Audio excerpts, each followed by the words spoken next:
ku danna mana like, kana ku danna wannan alamar mai ja wato subscribe, kana sai ku danna daidai gurin ƙararrawar nan sai ku zaɓi all, saboda ko da mun ɗora sabon bidiyo mu za a sanar da ku da kun buɗe datan ku.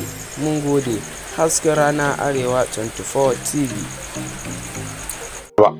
Wani bidiyo ne wanda 'yan ta'adda suka fitar a safiyar yau, inda aka nuna daukacin mutanen da suka yi garkuwa da su waɗanda ba su sake su ba, suna musu bulala, suna dukan su maza da mata. Gani zan iya cewa bidiyo ne da zai iya hana ka bacci a matsayinka na mai imani. Bayan gabatar da wannan duka da waɗannan 'yan ta'adda suka yi akan waɗannan mutane, Barista Hassan, wanda ɗaya ne daga cikin mutanen da suka yi garkuwa da shi, ya tashi yayi bayani yana mai kira ga hukuma da ta duba wannan lamari. An ga Barista Hassan din a cikin mummunan yanayi, yayi baki, ya tara wata suma wacce a da ba haka yake ba. Mutum ne fari kamar da kuke ganin sa a cikin wannan hoton, amma kuma bayan 'yan bindiga sun azabtar da shi, ya koma baki kirin, sannan ya rame, ya koma kamar kace ba mai hankali bane.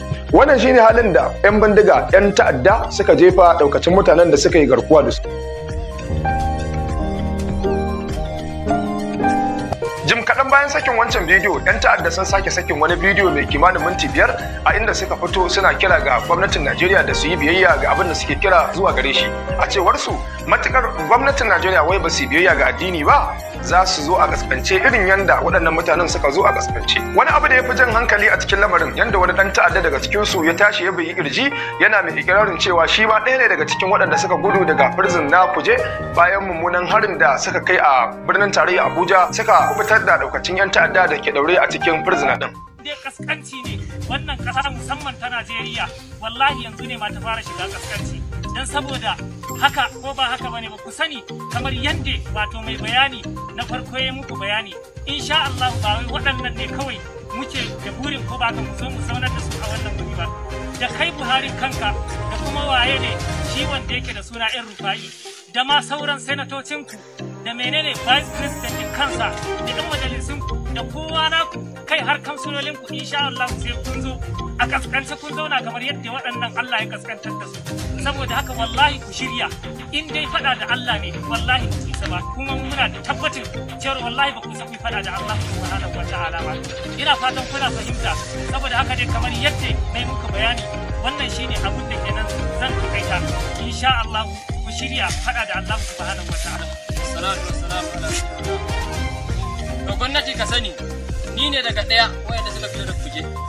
Gani nan, Allah ya fito da ni. Da an kengi da ni da wayannan bolayen. Allah ya fito da ni. Da yanzu wannan bindiga zan ƙara rike ta.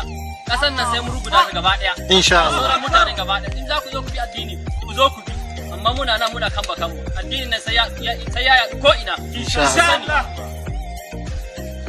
Ka sani, sai mun kama ka da hannu, mun kawo ka jeji nan mun yanka ka da ɗan Rufa'i. Kaduna nan gaba ɗaya babu shi. Ku sani gani nan cikin daji na yanzu, kuma ku dube da kyau. Ba wai ba ku sani ba, kun sani kun tura duniya gaba ɗaya. Duk inda aka gani a nemo ni a kama ni. To ni ma duk inda na gan ku, ni ma a nemo min ku, ni ma ina so in kama ku yanzu nan gaba ɗayan ku. Zan kashe su. Allahu Akbar. Aka iya ma tsorawa. Sunana Muktar Shaibu. Ina cikin wanda aka kama a jirgin ƙasa ɗan 28, jirgin ƙasan gwamnatin Najeriya. To, mu ba mu san laifinmu da muka yi ma gwamnatin Najeriya ba. Allah ya halicce mu a Najeriya, mun tsinci kanmu a Najeriya. Wani laifi muka yi ma Najeriya? Yau kwananmu 120 a ce an kasa ceto mu daga wurin wa'annan bayan Allah. Mutum 10 suka sa a madadinmu gabaki ɗaya mu 60 da wani abu. A ce an gagara ba su abin da suke so. To har aka kai ga Allah subhanahu wa ta'ala ya ba su mutanen su. Mu wani laifi muka yi a zaman mu na Najeriya? Wani laifi muka yi? Ƴan uwanmu sun zo za su fita, ƴan uwan sun iyakacin kokarin su za su fidda su an tara hanya. Me muka yi ma gwamnati? Me ye laifin mu? Muna roƙo a biya mu wa'innan bayin Allah bukatun su. In ya gagari Najeriya, ƙasashen ƙetare su shigo, su tallafa, su taimaka a fidda mu daga wannan wuri. Muna roƙon Allah ya sa sun ji, su ma kuma ƙasashen ƙetare su zo su taimaka ma Najeriya. Ga abin da muka fara fuskanta, kuma farawa aka yi kenan. Ba mu san abin da gobe za ta yi ba. To muna roƙo a taimaka mana. Mun gode. ka je ka nemi ba har ka je ka nemi inda take tun safiyan Allah ta ce tsaya ta zafi wata wuce zane ka ji wahalar da take cikin tsohon matan nan shek wata nawa me muka yi iyalin ku ne ya za ku yi musu ya samu kai baya.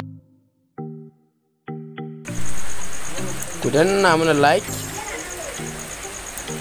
kana ku danna wannan alamar mai ja wato subscribe, kana sai ku danna daidai gurin ƙararrawar nan sai ku zaɓi all sabida koda mun ɗora sabbin bidiyo mu za a sanar da kun buɗe datan ku. Mun gode. Hasken Rana Arewa 24 TV.